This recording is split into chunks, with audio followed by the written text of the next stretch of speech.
हम लोग देखते हैं लोग एनसीईआरटी का केमिस्ट्री मतलब लेसन आप लोग का 2 अम्ल क्षारक और लवण। इसका कुछ ऑब्जेक्टिव हम लोग पार्ट 1 वीडियो में देख चुके हैं या इसके पहले वाले वीडियो में देख चुके हैं। तो आगे उसमें कुछ ऑब्जेक्टिव बचा है, उसको आज हम लोग कवर कर लेते हैं।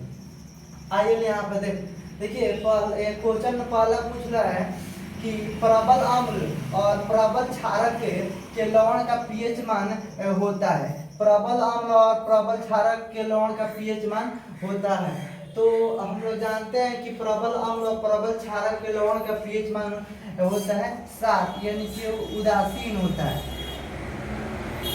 आप लोग बताए थे कि पीएच वैल्यू 0 से मतलब ये पीएच वैल्यू 0 से 14 के बीच होती है। यहाँ से आप लोग का 1 से 14 के बीच होती है और यहाँ हम लोग 7 पर उदासीन हो जाता है और 7 से कम होता है तो अम्लीय गुण का होता है और 7 से आप लोग का अधिक होता है तो क्षारीय गुण का होता है।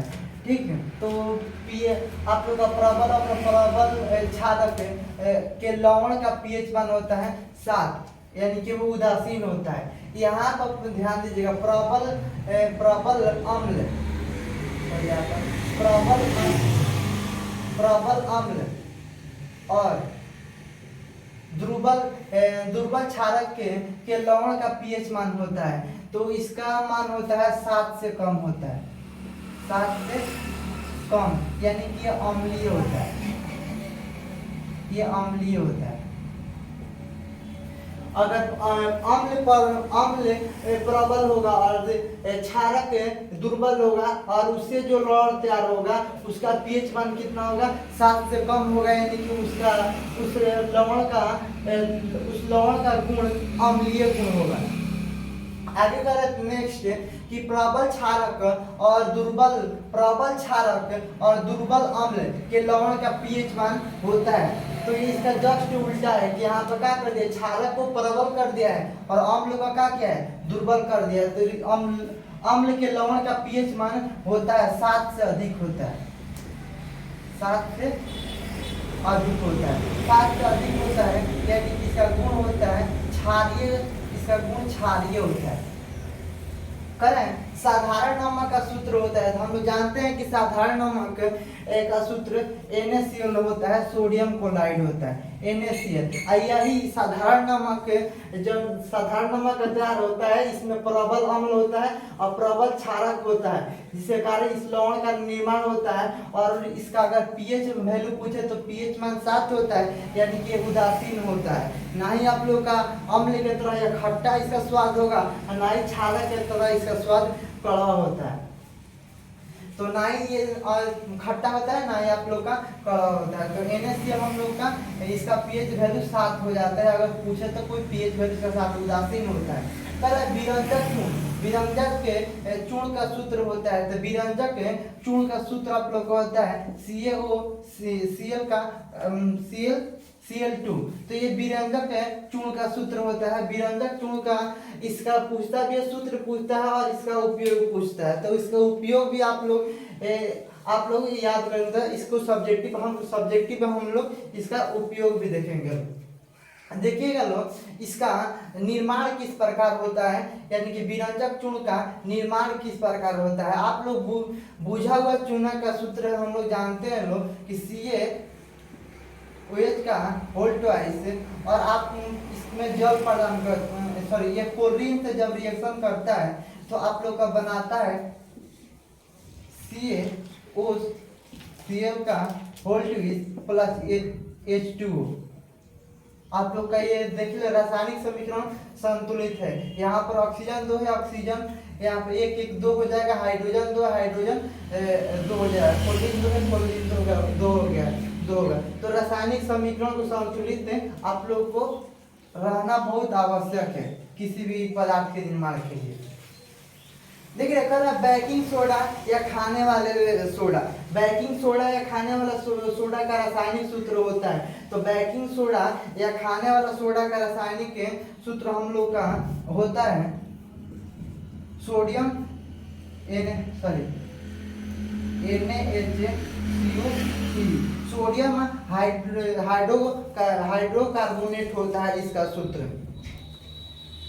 सोडियम हाइड्रोकार्बोनेट होता है इसका सूत्र, यानी खाने वाला सोडा का सूत्र क्या होता है NaHCO3 सोडियम हाइड्रोजन कार्बोनेट। तो इसको ध्यान रहे, देखते हैं हम लोग इसका निर्माण किस प्रकार से होता है। तो इसका निर्माण में हम लोग का महत्वपूर्ण भूमिका निभाता है साधारण नमक।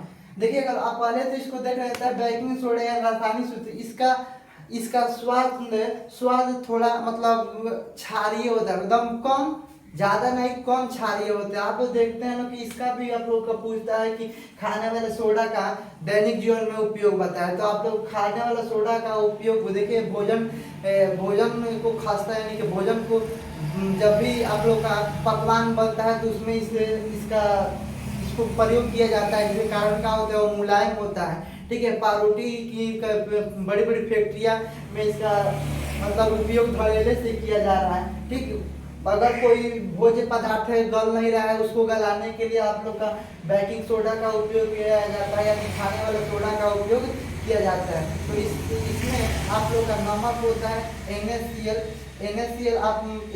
आपका होता है, और जल NaCl जल से अभिक्रिया कराता है, और carbon dioxide CO2।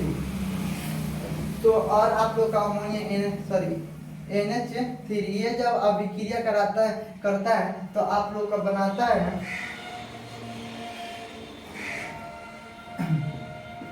NH4 ammonium chloride, और ये आप लोग का NaHCO3 यानी कि सोडियम हाइड्रोजन कार्बोनेट है।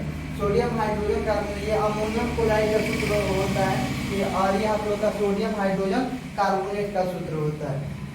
तो सोडियम हाइड्रोजन कार्बोनेट का सूत्र होता है। तो इस प्रकार से देख सकते हैं कि सोडियम, यहाँ पर सोडियम एक है तो सोडियम एक है, क्लोरीन वहाँ पर एक है, क्लोरीन एक है, हाइड्रोजन बोल दे कि हाइड्रोजन यहाँ पर 4 1 5 है, तो हम लोग का भी हाइड्रोजन 3 और 2 5 है। कार्बन की संख्या कार्बन एक है, ऑक्सीजन आप लोग का 3 है, तो ऑक्सीजन भी यहाँ पर 3 है, तो यह संतुलित है। इस प्रकार हम लोग का बेकिंग सोडा का निर्माण होता है, खाने वाला सोडा का निर्माण होता है। तो देख लीजिए खाने वाले सोडा में सोडियम यानी कि सोडियम के खाने वाले सोडा में साधारण नमक का उपयोग किया जाता है। साधारण नमक को टेबल साल्ट बोलते हैं, या खाने वाला नमक भी बोला जाता है। हम लोग को पूछ रहे हैं कि धोने वाला सोडा का रासायनिक सूत्र क्या होता है। तो धोने वाला सोडा का रासायनिक सूत्र होता है Na2CO3 × 10H2। इसमें आप लोग इस बात को ध्यान में रखिएगा लोग कि 10H2 आप लोग इसमें आर्द्रता की मात्रा को भी दर्शाता है धोने का सोडा में। तो इसको भी देख सकते हैं। इसका निर्माण हम लोग को किस प्रकार से हम लोग करते हैं। तो आप लोग यहाँ पर हम लोग देख सकते हैं कि आप लोग का Na2CO3 जब आप लोग का 10H2O से जल के 10, ये आप लोग इसे समझिएगा, ये जल के 10 अणुओं का बात कर रहे थे। 10 अणु जल के 10 अणु जब एक दूसरे से अभिक्रिया करते हैं तो आप लोग का तैयार होता है Na2CO3 × 10H2, यानी कि धोने का सोडा का निर्माण होता है। इसका भी कोई उपयोग पूछता है कि धोने का सोडा का रासायनिक सूत्र लिखिए, तो धोने के सोडा का उपयोग बताइए। तो धोने का सोडा का उपयोग अधिकतर हम लोग देखते हैं कि धड़ल्ले से कपड़े को साफ करने में किए जाते हैं, या अनेक बड़ी बड़ी कंपनियां भी इसका उपयोग करती है। अगला पूछ रहा है कि जिप्सम का रासायनिक सूत्र क्या होता है। जिप्सम का रासायनिक सूत्र क्या होता है। तो जिप्सम है CaSO4 × 2H2O। जिप्सम का रासायनिक सूत्र होता है CaSO4 × 2H2O। तो यहाँ पर रासायनिक सूत्र होता है CaSO4 × 2H2O। तो इसको आप लोग स्क्रीनशॉट ले सकते हैं, और नेक्स्ट आप लोग का ऑब्जेक्टिव।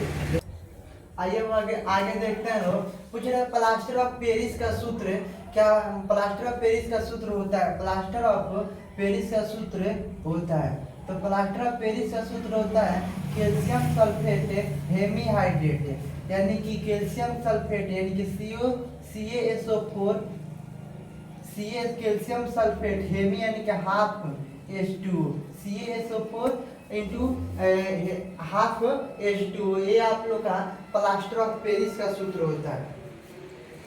आगे देखते हैं लोग, कहना अपच के उपचार, ये आप लोग को अपच के उपचार करने के लिए निम्न में से किस औषधि का उपयोग किया जाता है।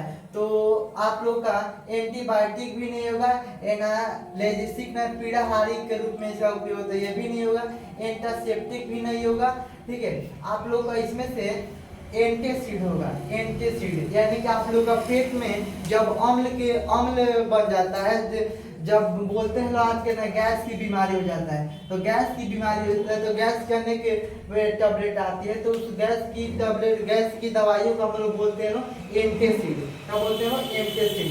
तो गैस डायरेक्ट इस प्रकार से पूछ सकता है गैस के उपचार के लिए, यानी कि पेट में होने वाले गैस के उपचार के लिए, यानी कि गैस से होता नहीं है आप लोग का हाइड्रोक्लोरिक अम्ल का मात्रा बढ़ जाता है पेट में, हाइड्रोक्लोरिक अम्ल यानी किसी का जठर रस यानी हाइड्रोक्लोरिक अम्ल की मात्रा बढ़ जाता है, जिसके कारण आप लोग का इस बीमारी का होता है, गैस का बीमारी का झेलना पड़ता है। इसके निवारण के लिए जो गोली टैबलेट यूज किया जाता है उनको बोलते हैं लोग एंटासिड। आप लोग डॉक्टर के दुकान पर जाकर बोल सकते हैं हम लोग को एंटासिड टैबलेट दीजिए, तो आराम से समझ जाए कि इसको गैस की प्रॉब्लम है, ठीक है। यहाँ पर हम लोग कुछ ऑब्जेक्टिव कंप्लीट हुआ, इसको ऑब्जेक्टिव को आसान में लेने की कोशिश मत कीजिएगा, ये ऑब्जेक्टिव आपके बोर्ड के लेवल से बनाया गया है, इसको याद करने की कोशिश